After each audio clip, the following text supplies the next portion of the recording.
Two, probably, Mike, I bet.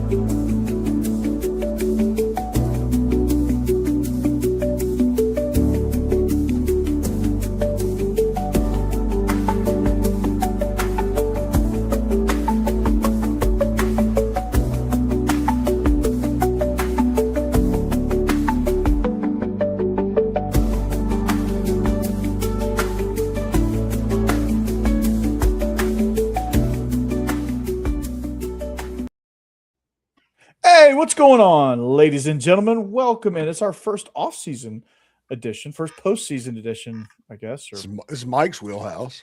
this is we're in Mike's territory here. Like I say this about Mike every time he comes on Locked On Vandy, that this is his Super Bowl. So it is SEC After Dark.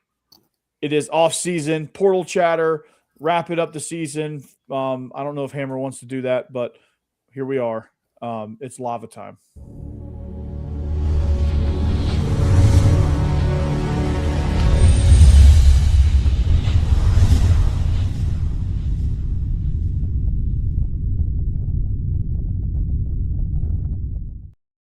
I just love the waterfall of lava. I don't think it's fair that we're playing that with the Deep South fixing to face Stormageddon.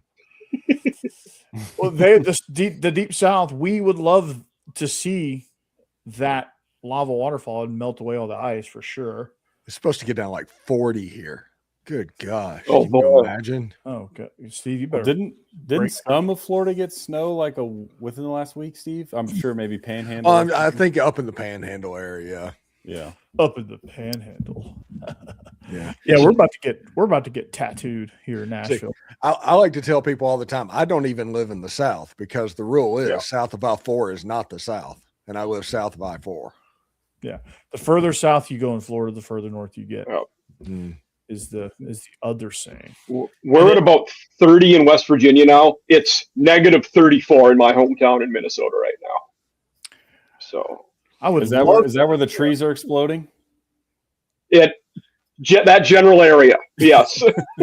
Have you ever? So I'm assuming you've experienced that, right? I mean, you never see it happen, but they do it doesn't pop. It slowly they expand and do it, so it's not like a bolt of lightning goes through and they pop. Dang. I heard the funniest joke ever, by the way, and this is before anybody gets started. This isn't a political thing. The whole Minnesota dealing with ICE and all that and immigration stuff. And some Minnesotans said that you think we're worried about ICE? We've been dealing with it our whole life. Yeah. It's like, nice. Okay, that was a Minnesota joke. Yeah. Very good. That applicable. Yes. I'll tell you who doesn't know how to deal with ICE is Tennesseans. And Steve, you know that firsthand as well. Yeah. It's it's gonna be brutal. South Carolinians do not either. I can attest to that one. I don't understand and don't even want to think about what Florida would look like if an ice stormed. Okay. Yeah, that might be bad. That might be land would be in trouble. Yeah. And Atlanta's supposed to get some ice, so they handled it well the last time they got an ice storm. Yeah. So, the grocery stores, milk and bread, eggs. When you're eating your raw egg milk sandwich, you'll be good to go.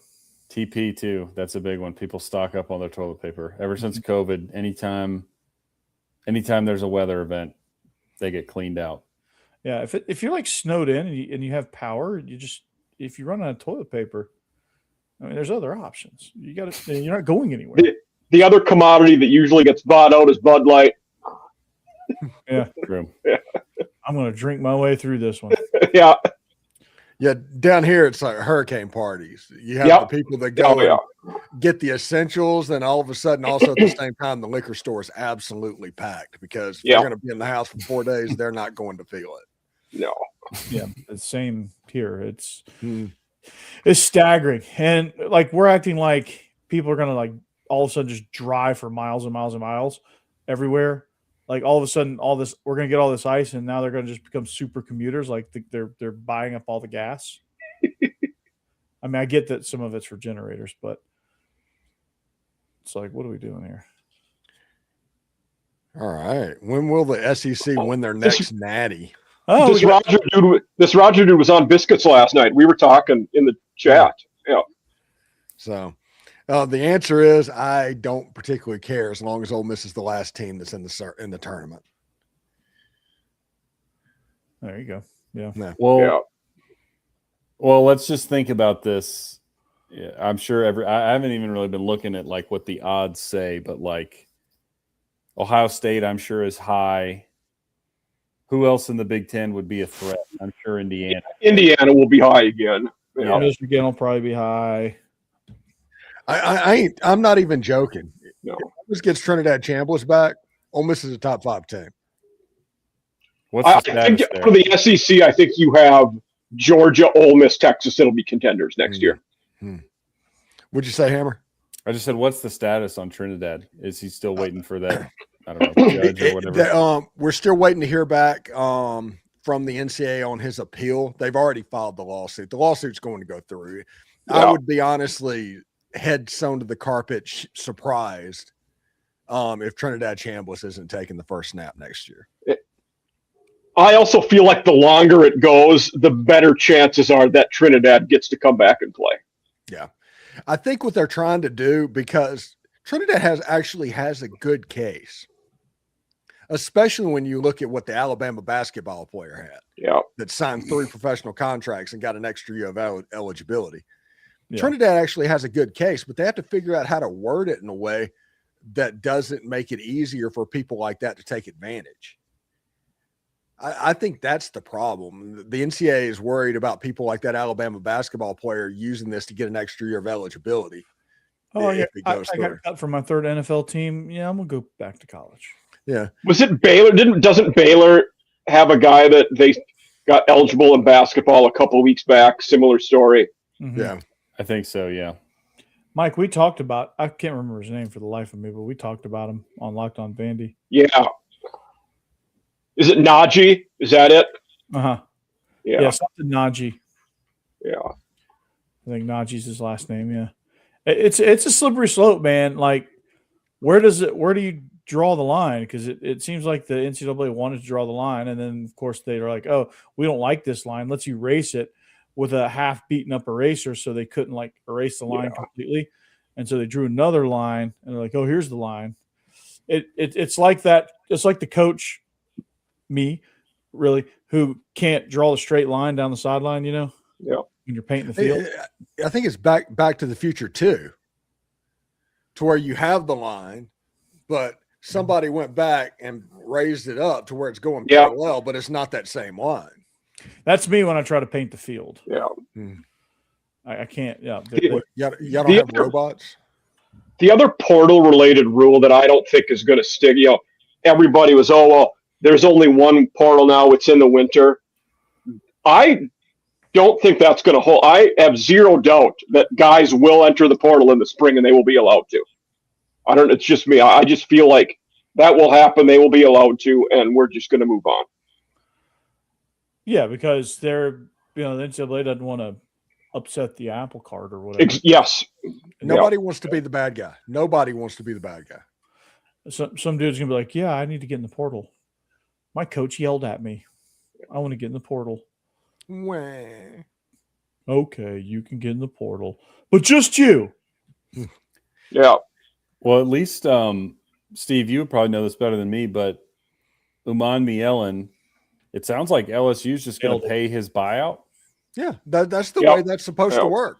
Well, it is, but nobody – maybe I'm just head in the sand, but that's the first time I've actually seen it that cut and dry of just like, we're paying X amount of money to his former school because of his NIL deal, because the Washington quarterback, he ran into that. Darian Mensah. I think Miami will end up having to pay Duke some money for Darian Mensah. Right. Yeah. And I'm with you. It's like, hey, that's the way it should be. If he's got a contract and you want him and he wants to go to your school, sure, just like a coach, but you got to pay up whatever he, signed for. Yeah, and Clemson, by the way, there's like 3 levels of, quote, tampering going on. You have the Darian Mensah Miami thing, which is like far and away. I think that is the best chance for Duke to actually, like the school to actually win what's going on. That's that case. Then you have the Prince Will Ole Miss thing. And then you've got the Ole Miss Clemson thing. Yeah, with Forelli. Yeah. Yes. To where Clemson just brought him in and he hadn't signed anything yet. And I think he was enrolled in classes though too. Like I think he was already going to classes at Clemson. Yeah, he was enrolled in classes and all that, but they didn't sign a single contract that would require Ole Miss to pay a single dime in that situation. So he could walk off and leave, and there's nothing you could do because he left before the portal closed. Yeah. Yeah. That's about the 3 levels right now, but that's malpractice by Clemson, by the way. Mm-hmm. Your orientation of whenever they sign and come in, the rev share has to be a part of that so you can seal things in and get your buyout. Yeah. Well, we know Dabo's not.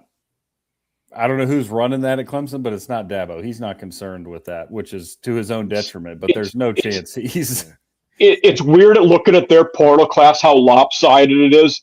They brought in quite a few guys on defense, almost nobody on offense, which you were good on defense last year. Offense is where you struggled, and you did nothing to adjust it. Well, Chad Morris, I mean, guaranteed. Well, that's a natty right there. Yeah. And all they need just to figure out if Etienne and Lawrence is going to come back. That's all they need. I just started cracking up when I saw that that's who he hired. I was like, man, he's just dug in. He's hiring his buddies. Yeah. Yeah. Hiring his buddies like it's 2014 again. No problem. Dabo's like, oh, we're going to see how not fired I can be. Yeah. We're going to put that to the test. He's like, we would have said 3-4 years ago, he was one of the most untouchable coaches. I was having this talk recently. And after last year, if they have another 6-7-ish win season, he's not going to be as untouchable as we thought he was. There might be chirping that, hey, the game has passed this dude by and we're not going to get better if he's still here. Yeah, I think he'd be on the hot seat right now. But the fan base gets to get mad at Ole Miss and Pete Golding because of this situation is kind of a look over here type stuff. Yeah. So, he does get another year, but if he does the same thing, I don't know how you're going to – real hot. Yeah. I mean, Tom Allen is the defensive coordinator, which I like Tom Allen. He's a good defensive coordinator. But, Chad Morris, he's going to be better than Garrett Riley. I know that's a hot take that people aren't going to believe, but that offense that Chad Morris does is more successful at this level than running the air raid like Garrett Riley did. Yeah. That season opener in Death Valley, the other Death Valley, Lane's first game at LSU will be an interesting one for Clemson.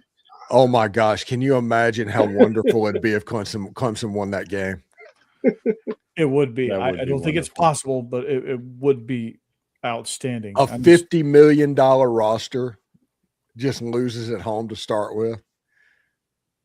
It's like the same problems. That would be interesting. I wonder though for Dabo, I'm trying to think. It feels like the only even sort of comp in the modern era would be Mac Brown, who won a title at Texas and then ultimately got fired, but still feels a little different, obviously, because Dabo got 2 and Texas was, they had a much more storied history than Clemson. It feels like Dabo Coach O didn't last much longer after a national title. Nor did Gene Chizik at Auburn when they won it with Cam. Larry Coker. Yeah. Good call. Yep. All right. So we do have some more precedents then. Thanks. Larry Coker did not win that national championship. It didn't matter. It was the same as Ed Orgeron. Fair. Ed Orgeron and Larry Coker was the same coach. And you could argue with Cam Newton, Gene Chizik was too. Yeah. Yeah. Yeah. I wonder if Dabo would do a Mike Tomlin thing and just, step down so he didn't have to get fired. But he's done. I wonder if he does a Kyle Whittingham type thing where if he still wants to coach, he just, I'm done, but then he goes somewhere else. Because he could get another job somewhere. Somebody else would hire him for sure. Yeah. Yeah, definitely. Like Hugh Freeze is on freaking a media blitz tour right now, trying to get any job that's available. I thought he got latched on at a high school somewhere. I saw that too. I heard that. I didn't hear that. I felt like the one I thought might stick for him was when he was lobbying hard for Memphis before they hired Charles Huff. I thought that one might happen. I thought in the moment it's going to happen. Yeah. But when an offensive genius, an offensive guru cannot complete a forward pass, that's problematic. Yeah, they probably just watched like a couple Auburn games. Or like, yeah. Only 2 Sunbelt jobs open, though. That probably hurt his odds. Yeah. Oh, Auburn versus New Mexico State. Pop that in. Let's see what it looks like. Yeah. Let's see this. Let's see this offense hum. Yeah, I'm looking at, because I saw that too, Corey. There was a rumor on X, Twitter, whatever, that Enterprise High School in Alabama had hired him, and it was just a picture of their facility or whatever, and it said head coach Hugh Freeze. So it's very possible that this was just a fake image that somebody put up. I don't know what's going on at Enterprise High School, but yeah, it could be very true. But let me while you gurus, we talked about Jim Herrick's academic scandal last week, by the way. I don't know if you guys watched that. I missed it. No. We're doing Georgia basketball now from like 1997. I forget how we got on the Is topic. that what's going on? Yeah. I go away for 2 weeks and all of a sudden y'all just dig into the obscure history book.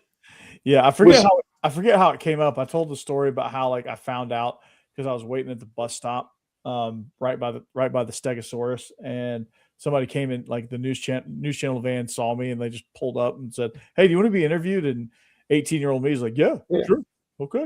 Was that before or after he won the national title at UCLA? That was probably after. I think UCLA was first. Yeah. Okay. That's probably why he got the job. Yeah.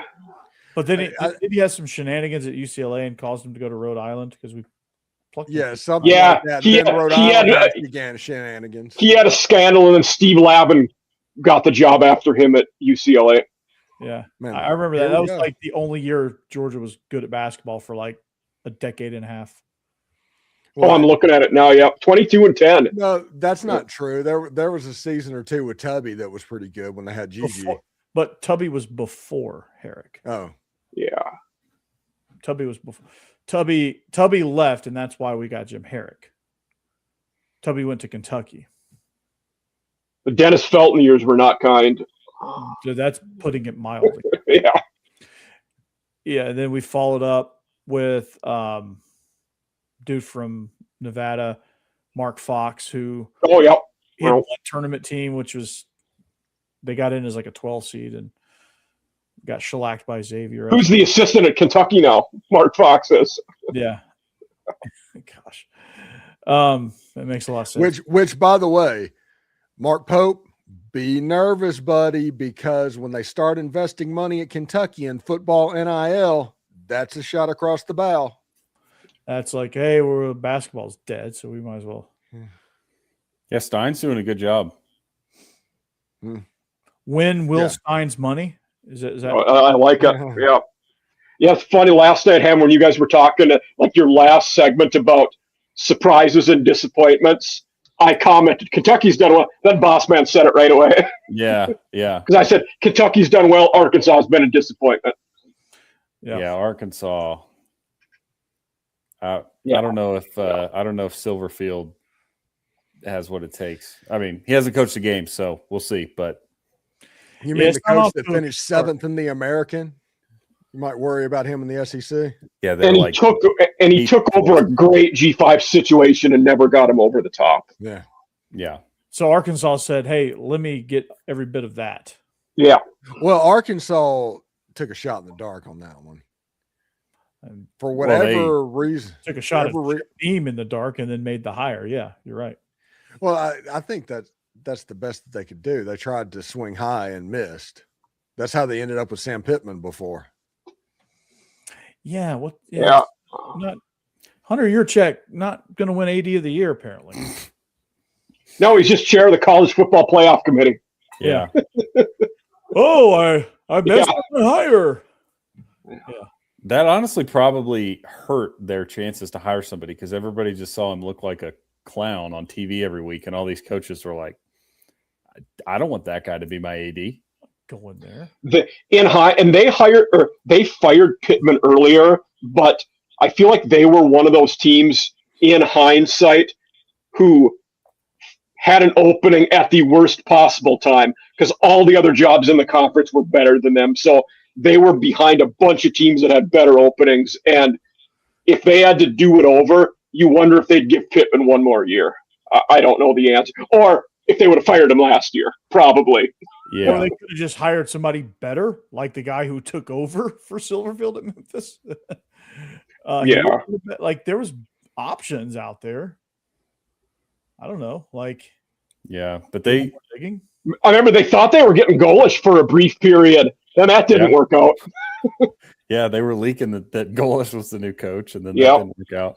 They wanted I'm blanking on his name, but the North Texas coach who took the Oklahoma State Eric job. Morris. Yeah, Eric Morris. Yeah. Which is that's got to be a wild. And the other one, initially we all just thought they really wanted Rhett Lashley. They did, but he was smart enough not to leave SMU. I know. Yeah. Those two in particular.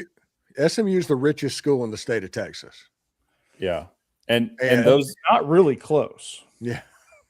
Well, it might be Texas Tech. In all of FBS, they would have to be top 5, I would think, in terms of NIL possibilities. And they had a 6-year test drive of NIL in the 80s. Yeah. They introduced it.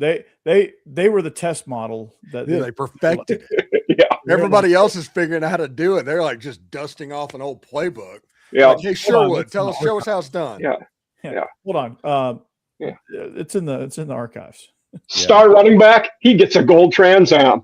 baby. Well, the hammer. That hammer. That was A&M. That was I know. That was a what do they call it? A sunk cost. Yeah. I love that they call it a Trans A&M. Yep. Yeah. But that's a tough shot to the Razorback ego to get an alumni and a native of Arkansas and Rhett Lashley turn you down to stay at SMU, and then a G5 coach from North Texas choosing Oklahoma State over you. And I think both of them probably made the right decision, but it's just a tough place to be. The guy at the time who I said for them would have been a realistic and good hire, who nobody else talked about, but this dude ended up getting a Big Ten job. Pat Fitzgerald, I thought, would have made sense at the time. That would have been really good. Yeah. And in the end, he's at Michigan State. Yeah. That would have been good. That's honestly a good fit for Pat Fitzgerald. Yeah. Yes. Who was it? Who's the head coach at Northwestern? Dave Braun. He was NDSU's D coordinator, goes to Northwestern in January. Then the next summer, Fitzgerald got suspended. So he was hired as D coordinator, then became interim head coach the next summer. Then as interim in his first year, got Big Ten Coach of the Year. Hey, is this year the first year in their new old stadium? This coming year will be, yes. Okay. So no more Lakefront Stadium? No. Oh, that's disappointing. But Chip Kelly. The person that did the stadium situation at Northwestern is going down to Miami. Now he got a job down there, and I'm like, okay, recreate a miniature version of the Orange Bowl and we can talk. Yeah. That stadium was cool. It was a piece of crap, but it was cool. Yeah, you're right. Yeah. Chip Kelly, and then Jerry Neuheisel's going there as quarterback coach. Oh, really? Yep. Chip Kelly, man, that guy. Talk about a well-traveled coach in the last 15 years, going from Oregon to the NFL to UCLA to Ohio State. Now back to the NFL, and back to now at Northwestern. That is wild. Man, Jake's not even here, but we got this question from our friend Rick and Bonnie. Any assistant coaches get fired at Alabama this year? Fired? No, I think the one guy took the head coaching job at Oregon State. Jamarcus Shepard did. And he probably took some guys with him, but no, I don't think anybody got fired. I know a couple analysts went with him as position coaches. I know there was chirpings their O-line coach may not make it, but Georgia did an old switcheroo with their offensive line coaches. The coach became the analyst, and the analyst became the coach. Okay. One weird thing that's absolutely just kind of blows my mind. At a certain point in the college football playoff, they were talking about all of these teams have Nick Saban disciples, and all that. And then you put, except Alabama. And it's like, what? How is that possible? That is wild. Yeah. That is a crazy stat. It's like, okay. And Nick Saban's like, huh? But yeah, I thought South Carolina did really well with Kendall Briles. Yeah. Lenore Sellers is made in the lab for Kendall Briles' offense. Mm-hmm. And then they got Stan Drayton as running back coach, who terrible head coach, really good running backs coach. They got the running back from Texas that was so highly thought of. What's his name? Yeah. Baxter. Chris something. CJ Baxter. No, CJ Baxter's at Kentucky. That's a Will Stein joint. It's the one that played in the bowl game. Weisner? It's not Weisner. No, it's Christian Clark. Yeah. Christian Clark. I told you it was Christian Clark. Yeah. Gosh. Idiots. Robert Saleh. Speaking of coaches, Robert Saleh going to the Titans. Kevin Stefanski to the Falcons. Yeah. The Titans just wanted to get a Mike Vrabel type coach. Yeah, I mean, it's it would have been cool if they would have actually had Mike Vrabel. I mean, I don't. Yeah, I'm serious. Why would they get rid of Mike Vrabel if they had him?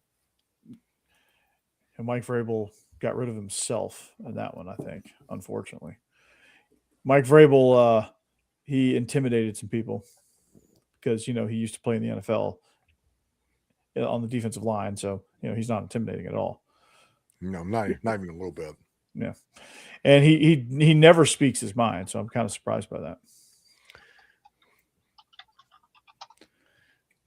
So we got speaking of NFL, as I say, we've got Auburn legend Jarrett Stidham lacing it up for the Broncos this weekend.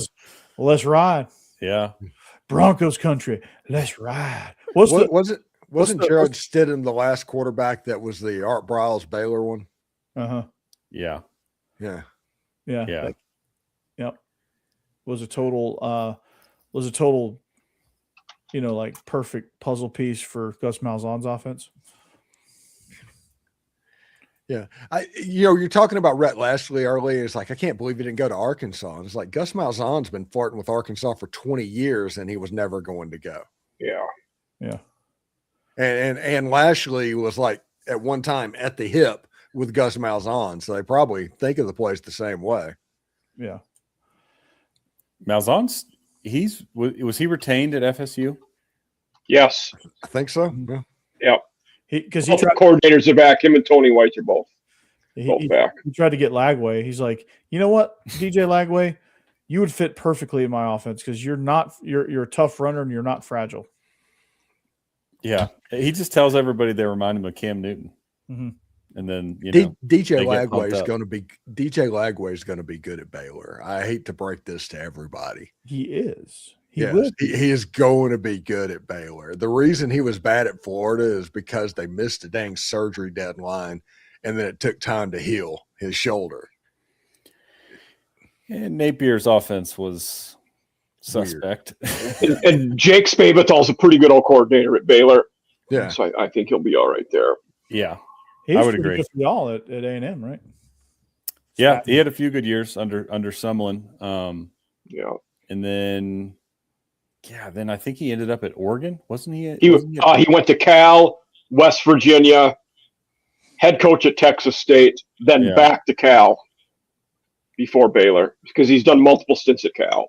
Okay, so he was Cal, not Oregon. Didn't he have a year with Johnny Football?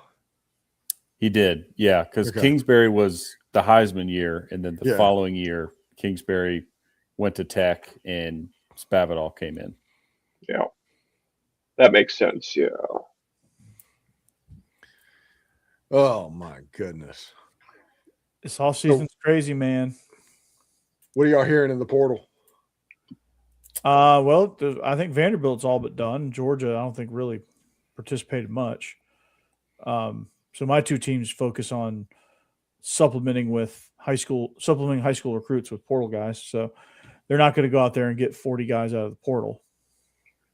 Gamecocks did well. I feel like it's been for the disaster the season was.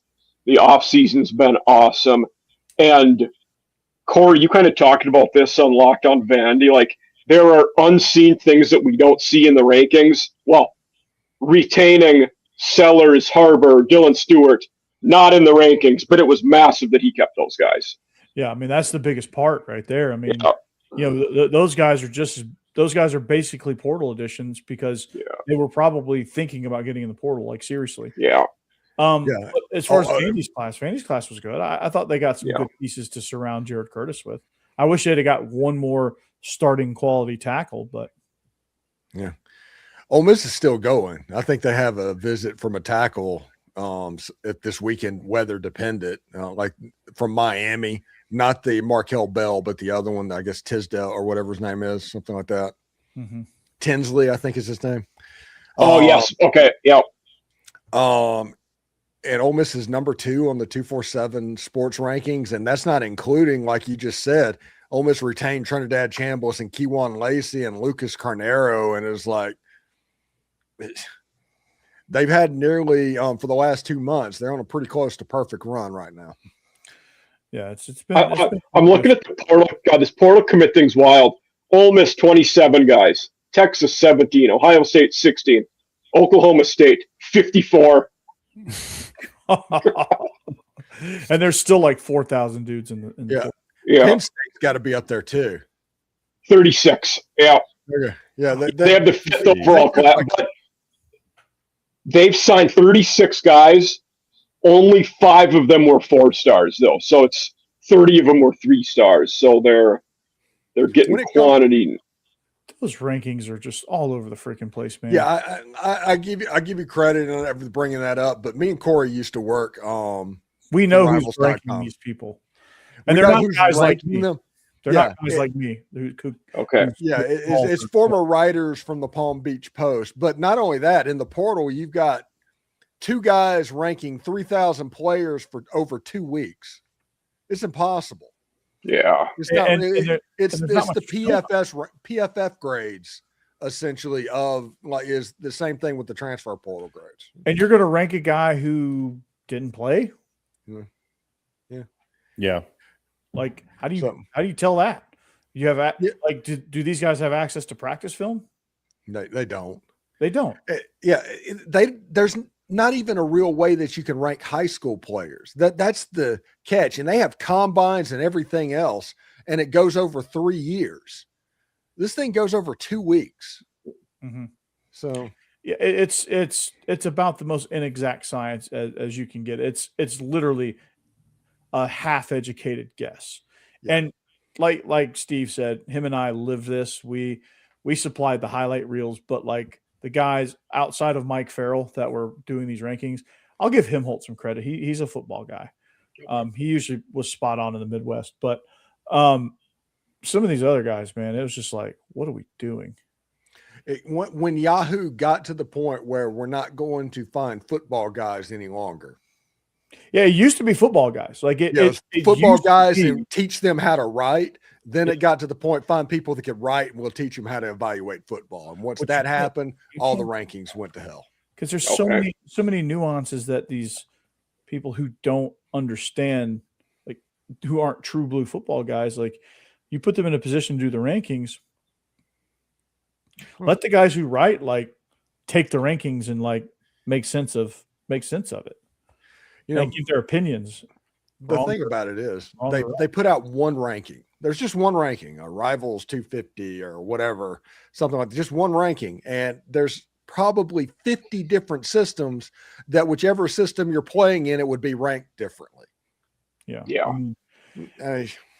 And you want to talk about, I mean, quarterbacks is fairly straightforward, but like you unless if you're a service academy doing an option, then it's And everybody's like, what? How do they win 9 or 10 ball games? It's like, because it's going to be 2 stars, because they find players that fit what they do. And that's what it's all like. If you see, like, this is the thing I've been saying about Vanderbilt, because Vanderbilt they're getting guys that fit successful roles. And they got 20 guys. They got 2 specialists. They got a long snapper and a punter, but so really 18 position guys. Yeah, never mind. Special teams does matter. But like, they got an offense. The most productive guy they got is probably Ja'Cory Thomas from Old Dominion. He was the number 2 wide receiver guy. He has traits as a lead receiver, but he had the other guy who I think signed at LSU, maybe. I can't remember his name. Trey Brown, I think, maybe. I don't know. He didn't sign at Vanderbilt, so I didn't really pay attention to him. But they got some productive dudes, and they're all 3 stars, and people are all up in arms. Like, and the rankings, this is what cracks me up, because like for Vanderbilt, it is like such a wide. They're 15th in one publication, they're 40th in another. It's like, what are we looking at? Was the guy you're thinking of Jace Brown from K-State? No, he was he was Thomas's teammate at Old Dominion. That was Trey Brown. Because they signed multiple receivers. Last name of Brown. Yes. Yeah, he was the leading receiver. Yeah. But yeah, well, what are we looking at? And to your point, Corey, I mean, so we could probably go back and do this on the fly, but 2 years ago, what was Diego Pavia in the portal? What was Eli Stowers in the portal? You know, I mean, they were 3 stars. Yeah, like low 3. Like, I don't think they go below 3 stars in the portal, but like they were just like whatever. Well, you remember what it was like, Corey, when we worked at Rivals. We were told we had to basically take the signing day list, and this was before there was a transfer portal. It was all high school. Mm-hmm. And if it was a G5, the lowest you could go is 2 stars. And if it was Power 5, the lowest you can go is 3 stars. Yeah, exactly. That's what you did with the player that wasn't in it. There was no evaluation whatsoever, just stars based on where the kid signed. Yeah, and you would get like I would draw the Mountain West one year, and it was like, okay, well, we're at San Jose State. Like, this guy, he's a tackle from Cerrito, California. Okay, he's a 2-star. You don't even, and he could be an absolute animal that just for some reason wanted to go to San Jose State. But we never watched this film. We never ranked him. We just 2-star. There you go. One of our good friends on signing day at Rivals one year, whenever we're going through getting all the players that weren't ranked and we're building profiles, he made a mistake and ranked a 4-star, just randomly put up a profile and named it a 4-star and sent it live. Before it could be corrected, that school was like chirping. It was the difference between them winning their conference's recruiting battle and not. Yeah, it's stuff like that. It was like Miami of Ohio has the top recruiting class. We signed this 4-star, and it's like, what? And he doesn't even have a picture. Yeah, it was just a blank profile, and it's 4 stars. It's like it was so obviously a typo, and it's like, no, forget this. We won this conference recruiting. Yeah. To your guys' point about like the rankings that you mentioned Pavia before, I'm looking at the 2024 ones. Diego Pavia was ranked 14 spots lower than Nate Johnson, who also signed at Vandy in the portal. Yeah. Why? Because Nate Johnson came from Utah. Diego Pavia came from New Mexico State. But yeah, they don't have an evaluation system that ranks that dog in them. That's right. They need an X-ray. Yeah. Grant, these. I'm looking at okay. Julian Sane was the top QB. That's fair. Dante Moore, Cam Ward. Yeah, those guys turned out. But Brock Vandergriff at 4, not jiving. Yeah. No. Yeah. Vandergriff, he just retired. He had enough. Hey, Trinidad Chambliss went to Ole Miss last year as like a 2-star player or something like that. Yeah. And now if he's going to come back to college and be the best quarterback in college football. Yeah. There's traits, guys. Like, people don't understand, like, when, like, the I sound so snooty when I say this, but the basic fan. God Almighty, sounds casual. Say casual. Casual. The regular fan, the casual fan. All right, the casual fan doesn't understand when they see these rankings. They're like, "Oh my god, we're like ranked 30th," or the casual fan from another team chirps at you, and it's like, okay, dude, like these coaches are watching practice film. They're seeing like teams practice now to be able to put out tape for guys, for NFL and for transfer portal, and they see things and they see traits and they evaluate based on their own system. So I feel like if you have a coach that's been successful, why wouldn't you, be like, okay, well, this guy, like I watched Javante Connor. He's a tight end from East Carolina that signed at Vanderbilt. Mm-hmm. He is, Eli Stowers. Eli Stowers could be an early day 2 pick. But like the traits are very similar. It's going to be hard to like compare to Eli Stowers because he's so good, but it's the traits are there. And you could tell that that's exactly what they were going after. Mm-hmm. And they signed him pretty quick too. And there's no better example of what y'all are describing than Indiana, who just won the national championship. Mm-hmm. Look at their portal classes. He brought most of his team from James Madison. And, I would venture to say, other than Mendoza, they didn't have a ton of splash portal guys. High school recruiting, because he recruited them to JMU and then he brought them with him. So realistically, those JMU guys were high school developed. Yeah. Yeah. The center Coogan was a decent portal guy, but there aren't many. Yeah. Yeah. It's I'm sure, again, you look at their classes, probably a lot of 3 stars, and those 3 stars just won the national title. So I am so happy that the blue chip ratio died. I got so sick of hearing that. Somebody is like, hey, you want a really cool thing? If you recruit good players, you're going to have a good team. That was the whole argument, and they were snooty about it. The whole thing is like, this is the line of what good players are. And it's like, no, that's not it. No, not at all. These people that there's only one way to do something well, you have to do it this way. Oh, you have to recruit high school football. You can't use the transfer portal and win. I'm just glad that all of those stupid boomer theories are dying, because that's what they are. And I think so much of that theory and how, the blue chip ratio, we were basing that off of, and we were grading guys off of what we look for in the NFL combine, not what we needed college players. It was, we were extrapolating what they do to how will it make them as professional testers, not how are they going to be in college football, if that makes sense.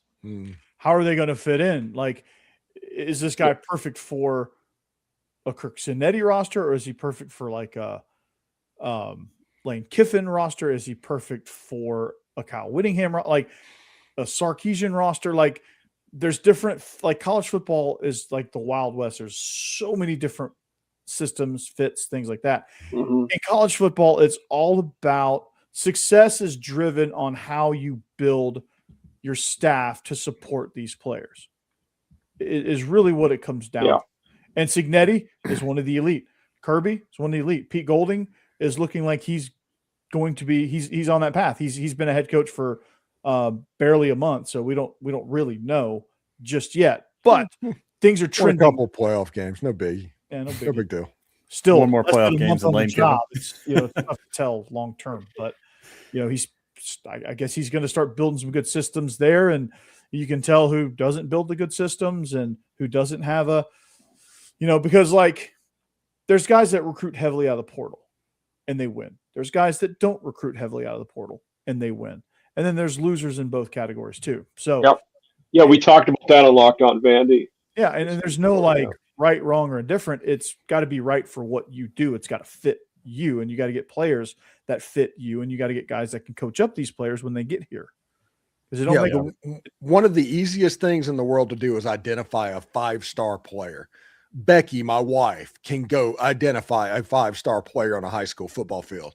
Well, Becky, this is the so she can identify. All she can do is pick pick games against the spread for a whole season. You're good at that. She can do that too. But this is how people, in my opinion, need to start looking at recruiting rankings. Okay. And what players are whenever you talk about it. A 5-star, they are good in probably 4 different type of systems. So the odds of them hitting are much higher. 4 stars, like 2 systems, one or the other. 3 stars, they have to be in the perfect system to excel. That is the only difference between everybody. And it's still on to the player to make sure they match up their skill set to the system to maximize their ability. And then on top of that, the 5-star guy could have a 1-star mentality and play himself right out of every system. And then you have the 3-star guy or 2-star guy like J.J. Watt, who was a 2-star coming out of high school because he signed at Central Michigan, and they probably just assigned him a ranking. Guys like that, like, outplay their ranking. Like, he walked on at Wisconsin and isn't going to be in the Hall of Fame. When was he in college? It was like early 2000. Yeah, early to mid 2000s, because he would I have been at Rivals yet? Okay. He was at CMU at 07 is when he went to CMU. That was his freshman year. So he was at Wisconsin when we were there. Yeah, I'm trying to think if we built the profile and assigned him 2 stars. I didn't, because I came in 08, so he would have already been in college. But somebody did, because that was the model. Yeah. And I would have been there with you. Yeah. It was because I came not long after you. You came in October of 07. I came in February. I came on Valentine's Day of 08, actually. I remember that day specifically. It's kind of what y'all are saying, though, just about the blue chip ratio, where it's almost a self-fulfilling prophecy in a way, too, because a kid gets an offer from Central Michigan or Purdue or Indiana or whatever, back in the day. Nobody thinks about it. Nobody looks twice. But if Saban offers him, or Georgia or Ohio State, then everybody's like, "Oh, who is this kid?" And all of a sudden, he's a 4-star. A week later, because it's like, well, if Alabama's looking at him, now we're looking at his tape. Yeah. And he's good. Who was the head coach at Central Michigan when Watt was there? Brian Kelly. Butch Jones. No. He had Antonio Brown. Butch sent all kinds of guys to the NFL there. Yeah. Champions of life, man. JJ's a champion of life. He is. Yep. He's a bigger star on Pat McAfee's show than he is than he is in the NFL. Brick by brick. Yeah. Champions. Yeah, I don't know how we ended up down this rabbit hole, but we talking about rankings. Talking about rankings. Because like it bringing it full circle with what Hammer said, like you get an offer from Purdue, nobody cares. You get an offer from Georgia, now all of a sudden, because Georgia's the brand. And if you got a writer's mentality who's just learning football on that level, Georgia offered, you must be good. Okay, we need to take another look at this guy, and they will talk themselves into ranking them a 4-star, when in reality, kid's a solid 3-star, plays extremely well, is probably talent-wise. And then who's to say, like, this kid, he's a 3-star in the state of Kentucky. Who's to say, like, it's also state bias too. Like, this kid played in Georgia, this kid played in Florida, this kid played in Texas. Like, they're obviously better than this kid from Indiana, which half the time is true, half the time is not. Yeah, and here's an example of exactly what we're talking about. For the better part of a recruiting cycle, Caleb Cunningham was favored to go to Ole Miss. Yeah. So he was listed as a 4-star player at that point. Then he surprise committed to Alabama. The next rankings, he was a 5-star. Then he decommitted from Alabama and signed with Ole Miss, and they ranked him a 4-star. And the one I want, if Diego Pavia was from Phoenix, not Albuquerque, is he rated a higher star than he was? He's probably a high 3-star if he comes from Phoenix and not Albuquerque. Listen, there's no such thing as an objective, non-biased journalist. They don't exist. Those don't exist. They just might not be a fan of your team. but they have innate biases, whether it's a high school football player from Mississippi versus Texas or something. There's some sort of opinion that they have that is not unbiased. And then they also pick up biases just existing around other writers. Like some writer might really, and that might stick with them. Oh, okay. Well, okay. Texas is better because they're just learning. So, oh boy, that's interesting. Damn, Cassie. All right. Cassie out for blood. Yeah. Starting the snowstorm party early. Oh, okay. This is great. Yeah. Travis, I'll always love this. Well, he should have shown up for his appointment when he had it the other day. I cannot believe he was. That's on him. If he makes the appointment, he needs to show up, period. Yeah. Oh, my God. Cassidy off the freaking top rope. Good God. Good Lord. Get him a body bag. Yeah. You know what the reason that I think that happened? Because she has the kid by herself. And it wasn't the choice that happened. Oh, that's probably it. Yeah. Yeah. Yeah. Oh, man. Pretty good stuff. Pretty good stuff. That is good stuff. First show of the offseason, starting off hot. Yeah.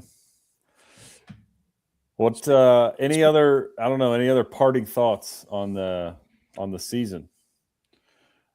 Sad it's over. It was a pretty interesting season. Obviously, for Locked On Vandy, it was a really good season. Georgia winning the SEC championship again was fun. And enduring my first big football season at Locked On was great. This season was great, and it was awesome. And Lucas Carnera is the best field goal kicker I've ever seen. Yeah. This college season sucked for me. I've never been more disappointed week to week in my life. You're just all of a sudden, you can't get it. Yeah. I mean, you know how sicko this is going? Like, I'm watching the American Bowl on the NFL Network. It's coached by Mike Smith on one side, Brian Billick on the other, and Cash Jones is the lead running back for the team in blue. Brian Billick, man, I haven't heard that name in a while. Super Bowl winner. Yeah. He looks old, by the way. Hell, I haven't seen him in 20 years. You would think so. He was probably 60 when I saw him last time. That's fair. He was like 90, it looks like. Yeah. Yeah, he didn't age particularly well. Well, I thought I thought on the whole this year, I'm interested to see what next year is like, because I feel like this is the first year it felt like things got really shaken up, obviously with Indiana, but then, Ole Miss is right there. Miami goes all the way to the title game. Penn State, not that they're dead forever, but just totally falls off a cliff. Yeah, I think it's going to be Clemson. Clemson. You have Vanderbilt, wins 10 games. Real tricky. A lot of teams feel just on more shaky ground, I guess, than they ever have. And maybe that's not even anything they're doing, but like other teams are kind of rising up. It feels it's the portal effect, right? You're going to get a crazier brand of college football. You're going to get like super parity because like everybody's going to be on shaky ground because you don't know who's on your roster from year to year, maybe even if this thing deteriorates week to week. So like A&M might be what they were this year. They might be complete dog water this next year, and then national title contenders the next. Like it could go like that drastically. Yeah. I will say, I'll give Steve some kudos. I was listening to, I forget if it was today or yesterday's episode, Steve, but I watched it today anyway. But you were talking, and you said, well, Ole Miss, they might have the best QB, the best running back, and the best kicker. And my initial reaction, oh, Steve being a homer. And then I had to think about it. I'm like, oh, well, okay, they do have the best kicker, and he's a top 3 quarterback, and they have a top 2 running back. Like that, actually, that's all legit. Yeah. Homer. I mean, God, all you do is talk about Ole Miss. Yeah. I think I'm like, oh, well, Lacey and Hardy are the 2 best running backs. And at quarterback, it's Chambliss, Sane, and Dante Mark. Yeah. I was going to say, I had Chambliss, Sane, and Dante Moore were the 3 that I thought of. Yeah. Yeah. I mean, no Marcel Reed? He's not he's top 10 hammer. He's not top 3. No, I know. He's he needs to win a big game. He needs to beat a big time team. By the way, everybody, this show is for the first time is broadcast on Ole Miss 365. You can catch it there. So, welcome to everybody that's watching. We do this every Thursday night at 9 Eastern, 8 Central. We're going to do it during the off season. We're obviously year-round, very football dominant, and we're going to go off the rails and have a good time. So get into the chat, have all the fun, and make fun of Jeb. Yeah, make fun of Jeb at Ole Mills. Yeah. Steve, that's checking. Yeah. Steve, your comments over the last couple of weeks, like thank you for fighting the good fight, Travis. Yeah. Yes. Travis is on the front lines in there. Those LSU fans have really dug in. Yeah. For people that act like they're not rivals with Ole Miss, they sure are not acting that way at the moment. God, your show, your show that you put out being the reason you missed this show last week, that might have been the most entertaining comment section of all time. Yeah. Oh, we were reading him off the record a couple nights ago. Yeah, I was like, God. Yeah. I was like, geez. Like, orange jumpsuit land. Steve, you're about to be an orange jumpsuit land. Yeah. It's like this guy looks like he's been eating some French fried potatoes. Yeah. It's like, oh my gosh, Billy Bob Thornton. I've never heard that joke. You're gonna make a "what you talking about, Willis" joke as well. Yeah, that was like every fourth comment was "what you talking about, Willis." Yeah. God, it's just like basically I stay out of the comment section. I just don't even mess with it for the time being. I'm just going to let time get those back to normal. But right now I'm going to enjoy the engagement. Yeah, well, engagement you got for sure on those. And then like every video you've done since, they just find a way to jump in on you. Totally not a rival at all. No. They don't care. Totally not. Irrelevant. Yeah. It's an irrelevant rival. But by the way, since they got Prince Will and Mommy Ellen, who's a good player, don't get me wrong, and TJ Daugherty, they were able to get the equivalent of prime LT and prime Patrick Willis in that deal. That was amazing. Yeah, there you go. If you hear them talk about it, it's like, hey, you cannot block that guy on the edge. And my gosh, what a middle linebacker is coming. And for those of you in the younger generation, he's talking about Lawrence Taylor, not LaDainian Thomas. Steve, do you think Umanmi Ellen is as good as his older brother? No, not yet. I didn't think so either, but yeah. He's getting better. But last year, especially towards the end of the season, they took him off the field on first and second down. He only played third down. Okay. And they didn't take Princely off the field. Prince Lee and Prince Will. Yeah. Miami picked on TJ Daugherty and Prince Will and Mommy Ellen. And they succeeded in doing Yes, they did. Yeah, that was kind of a rough look there. I was like, oh shit. Oh, there goes our clean rating. All right. Hey, 2 minutes. Made it 58 minutes in. Okay. Well, 2 minutes. So for those of you in the Ole Miss 365 world that are tuning in for the first time, hopefully, when it says 2 minutes, that's actually like a 10-minute warning. It's like the NBA. Yeah. Yeah. It's like there's 5 seconds on the clock, but you better be comfortable because you're watching this game for the next hour. So this is SEC After Dark. Thankfully, we've got a representative, one half of the Biscuits in SEC.